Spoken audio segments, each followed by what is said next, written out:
I'm Sari. And I'm Haley. And this is Seamwork Radio. All right, welcome back to Seamwork Radio, everybody. So today we're going to be talking about finding the why behind your sewing. And we're going to cover some tips for uncovering your why or your purpose behind why you sew and how you can find a purpose for your sewing that has meaning for you personally. And then next week in part 2, we're going to talk about how to use your why to choose sewing projects that are meaningful to you. So how to actually use this in your day-to-day sewing. But first, before we do that, we have an icebreaker from makers to start us off. So the question for today, Haley, is what's a sewing fail that you learned something important from? Oh, gosh. Okay. Well, I've been sewing for a long time and I sew a lot, so I fail a lot. But one that really stands out to me as being like very pivotal in my sewing journey was I took a tailoring class when I was in college and I decided that I wanted to make a tie to go with the suit that I made. And so I went to a thrift store and I picked apart a tie and made a pattern from it. And I was like looking inside the tie and there was all this interfacing and stuff. And I was like, I'm making like a skinnier tie though. Like I don't need that. And so I skipped all of like the sew and interfacing and stuff that you need in a tie. And a tie is cut on the bias. Oh my gosh. This tie, and you hand sew the majority of a tie.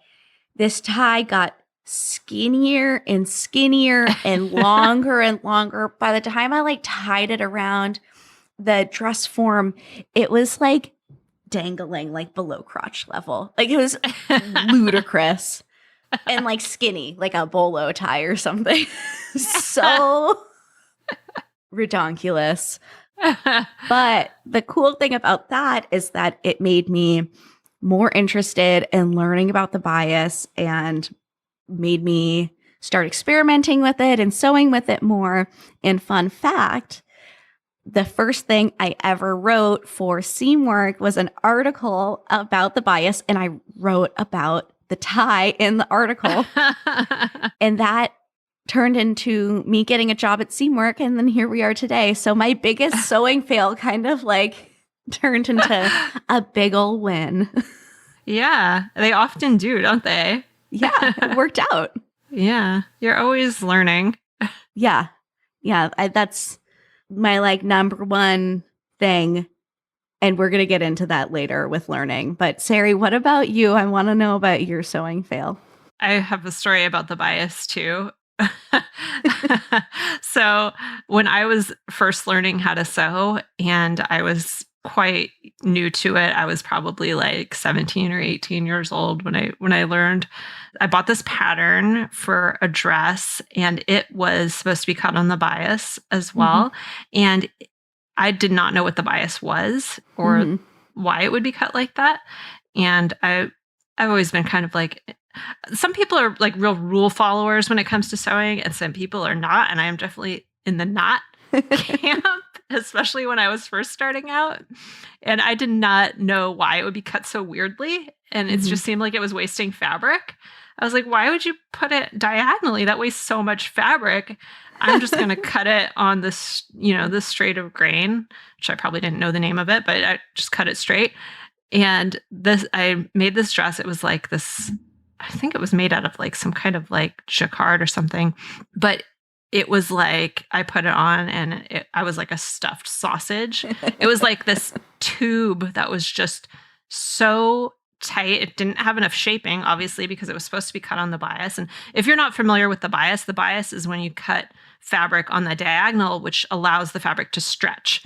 So basically it has more stretch, both vertically and horizontally. So it creates this really lovely flowing sort of shape that kind of skims around your body. But if you have pieces that are meant to be cut on the bias and you don't cut them on the bias, it ends up just being a really small tube.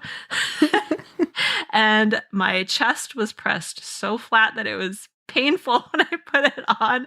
And I just like, oh my goodness. I quickly learned why it was cut that way and what the bias was.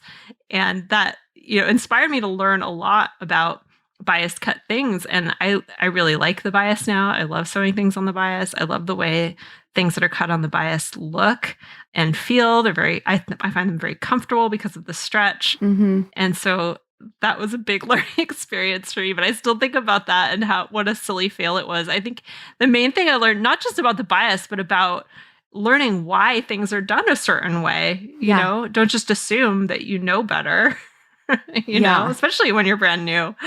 So I maybe had a little bit more confidence at that point in my sewing journey than I should have. I feel like there's two kinds of beginners. There's that kind of beginner, like the really, really confident one, which I always think is awesome. And then there's the other one that's so cautious, and each can learn lessons from each other for sure. Yeah. Yeah. I think either way you learn. Yeah. Either way. Totally. As long as you're willing. Uh-huh. Yeah. So if you have a sewing fail that really provided you with an education, we would love to hear about it. So let us know. You can leave your sewing fail in the reviews, wherever you're listening to the podcast, or you can let us know on Instagram or in the Seamwork community. And if you have an icebreaker for a future episode of Seamwork, you can hashtag it Icebreakers for Makers, and we'll look at those and hopefully we can get some good ideas from it. So thank you in advance for that. Any icebreakers that you can come up with. Yeah, we love them. Well, that leads us really neatly right into our topic, which is finding your why. And I think sewing is challenging. As we demonstrated with our sewing fails, it can be challenging. And there's so much to learn, and there's lots of these smaller skills involved. And it always involves failure, always. But the reason finding a why can be so powerful is that when you have your why, you'll feel a lot more purposeful, a lot more motivated, even when you're facing mistakes and failure, which will be inevitable in your journey. Yeah. So, Sari, what is your number one sewing why if you absolutely had to pick one? I feel like this is really difficult because I have a lot of reasons why I sew, and I get a lot out of sewing in many different ways, and creatively, you know, in terms of my relationship with my body and with material goods. I think there are just so many dimensions to it, and we're going to talk about that. But for me, if I had to pick one thing, and I've talked about this in other episodes, but self-sufficiency is one of the big motivators for me. And what I mean by self-sufficiency is just an ability to create on your own and to have skills that allow you to pull away from systems that either you don't agree with, you don't believe in, or that maybe are even actively harmful in some way. Maybe not totally, but to allow yourself some independence from these larger systems. And for me, that's really important because I think the fashion industry in particular, there are a lot of dimensions to it. You know, some are great, but some are not great. And it's responsible for a lot of waste in the world, like a lot of waste. And there are other ways in which I think it's actively harmful. So there's that aspect of it. There's also just the general consumerism of fashion and how that affects me personally. So not just, you know, the global effects that mass-produced clothing and fast fashion has on the world, but on me personally. And I really feel like there are these really strong forces that are telling us to acquire more and more stuff. And I think we're going to talk about this more in a future episode as well, about how much stuff you really need in your life. But I feel that allowing myself to have practices that allow me to pull away from that and to see things in a new light and see clothing as something that is valuable and worthy of my time instead of this kind of expendable commodity is really important to me. There's a book that I read years ago that it's not about crafting or making or sewing, but it had a really profound impact on me. And it's called Your Money or Your Life. And a large part of it is about debt and getting out of debt and things like that. And it's kind of a financial book, but really the main theme about it is that in our lives, we trade money and time.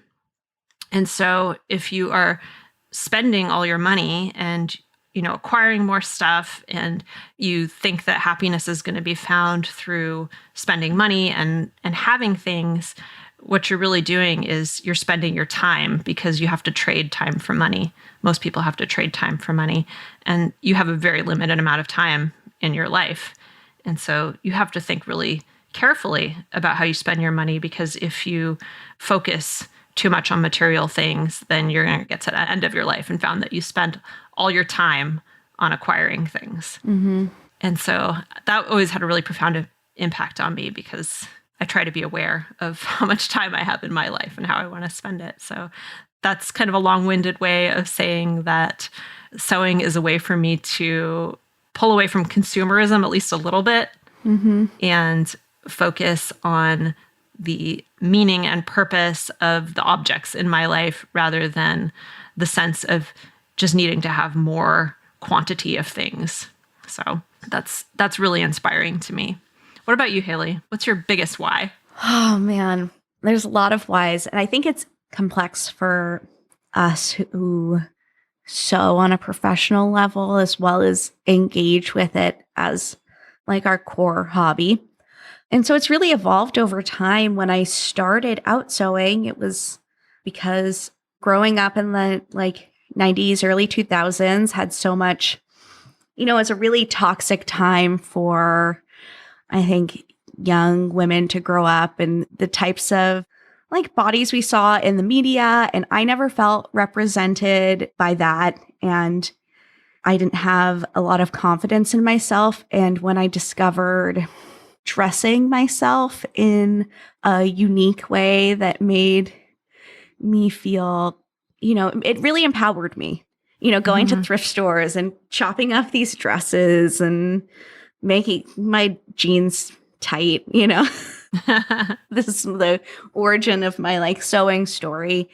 It gave me so much confidence, and I wanted to be part of that system that made me feel less than, so that I could provide a different option for people. Mm-hmm. And that's still definitely a big part of what I do and why I do what I do professionally. But I think that over time, what I learned from the process of learning to sew is that it's the learning that I love, and you're never done learning. I think that, I've taught sewing for a long time now.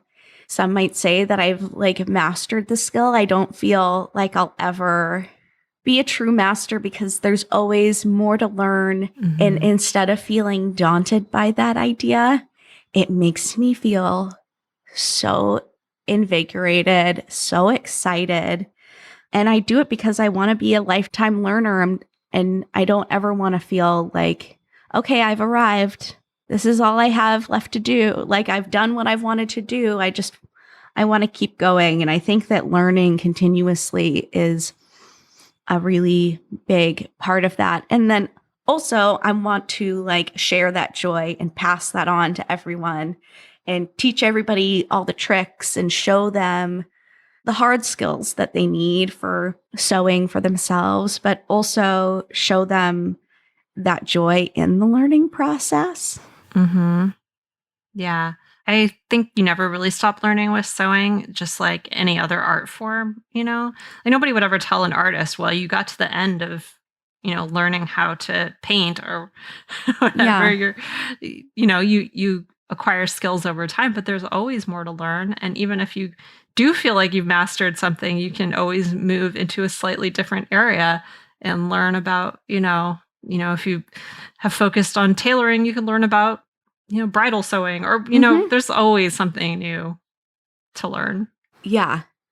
I know a lot about a lot of things, but there's always more. And I think lots of times people can be overwhelmed by that, but I just think it's really exciting. And when it comes down to it, that has to be to me, it's my biggest why, because it's the thing that keeps me going after I've seam ripped something, 10 times, or when I have had like a cruddy day at work, it's my why.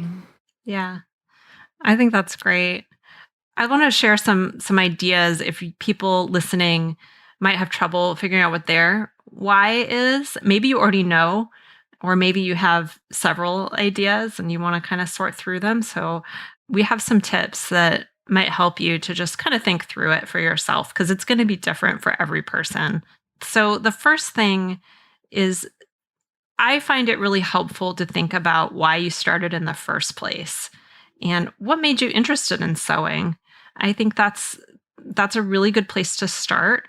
And then once you've gotten to that, maybe dig a little bit deeper. So you might have some superficial reasons why you started sewing. For me, for example, I started sewing because I wanted to make a prom dress when I was 17.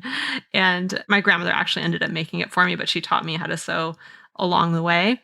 And that was the initial reason why. I guess you could think about that as the reason, but the real reason kind of behind that was that I wanted to make something that was unique. I wanted to make something that matched my vision of, what I could create for this experience, which was, I was just going with my friend to prom. It wasn't like some big like thing I had built up in my mind, but I just loved the idea of like having an occasion to wear something that was different from what I normally wore. So, that kind of sense of independence, I think, has been a through line for my sewing. And maybe you have something like that too. So one of the exercises that can be really helpful for this is something called the 5 whys, which you may or may not have heard of. And this comes from, I believe it was created or at least popularized by Toyota in their manufacturing process. And what you do is you just ask why 5 times. So for example, in this example, the first why would be, why did I learn to sew? Well, because I wanted to make a prom dress. Well, why did I want to make a prom dress? And you just go through that 5 times. And after you've done that 5 times, you should get to the deeper why. And so I think that's a really good exercise in a lot of different situations. And that could be something that you use to uncover your why. So that's our first tip. And then the next tip is, just think about what inspires you beyond making an item. So beyond the physical object that you want to create, what really inspires you about it? I think that's a really good question to ask yourself. I think that a lot of times we get into a mindset of just, we get really excited about our projects and what we're going to get out of them and how it's going to look. And I think that's great. But if you can think a little bit more about the things that you've made recently and what really you found interesting or inspiring about them or what really lit you up about them, then that's a good place to start. And so one of the things that you can do is to write about the projects that you loved the most that you've made recently, and maybe those that didn't inspire you as much. Maybe do a little bit of journaling, or if you have like a sketchbook or something that you used for sewing, you could use that and just kind of write it out. What is it that you really loved about the project? What is it that you didn't love about the project? And that can help you to uncover some of the things that really motivate you to sew and get you excited to sew. And then the last thing that I think could be helpful in uncovering why you sew, I think this might be the most helpful thing for a lot of us. If you've thought about this a little bit and you have some reasons why you sew in mind, like Haley and I were just talking about, there can be so many great reasons to sew. And I definitely have many, many things that I get out of it. And I know Haley does too. But if you're thinking about which are the most meaningful to you, maybe you could write out some examples, some of those reasons, and then pick out the one that is really the most important to you. And the reason I think it's important to pick out one is just, it's easier to keep one thing in mind. You may have all these other reasons, but if you really want to use this to motivate yourself in the future, and we'll talk a little bit about that in part 2 in our next episode, I think it's helpful just to narrow it down to that top one. And maybe you keep those other ones in mind, but that top one is really the one that you come back to. It's hard to remember 5 different things, but it's easy to remember one. Yeah. So some examples of some, I think, powerful whys that we've heard from people in the community. I'll just give you some examples here. One would be making clothes that fit you. Another one would be making clothes that express who you are. That's really important to some people.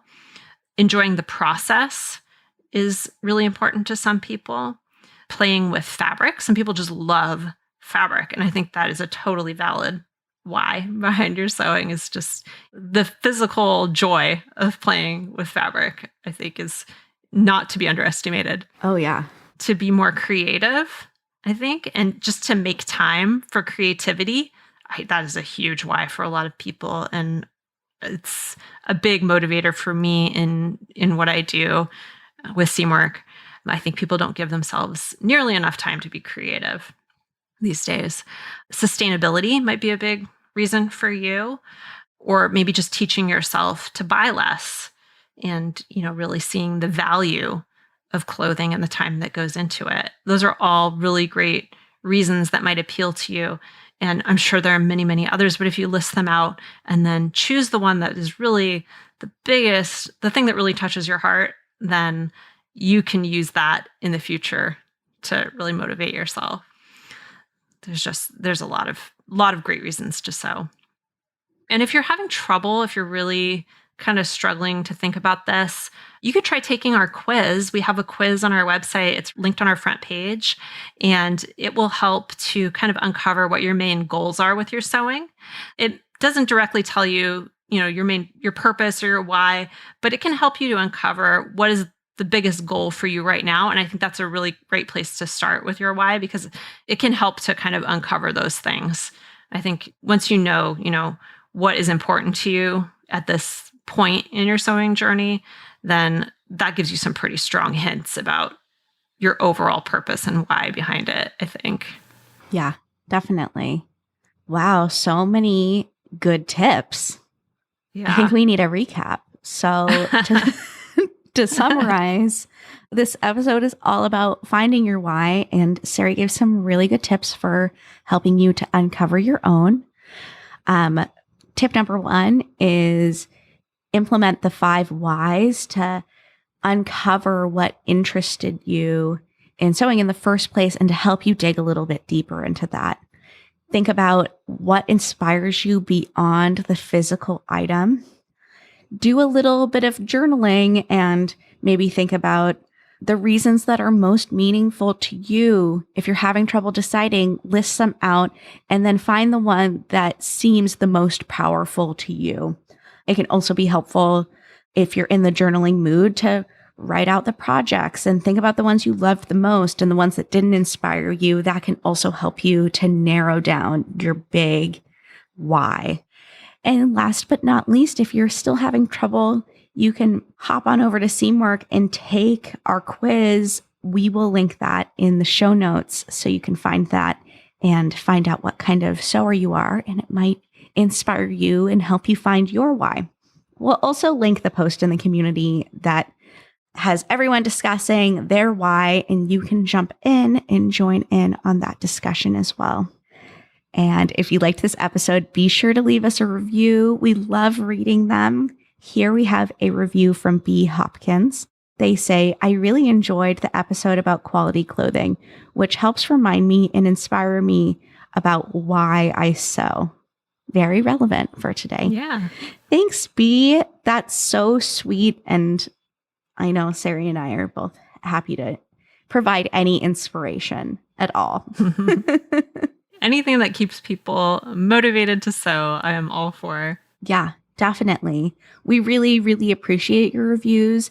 So hop on wherever you listen to a podcast and leave us one if you can. We appreciate them all. And if you have an icebreaker for us, you can add that to your review as well. We read every single one and we love, love, love them.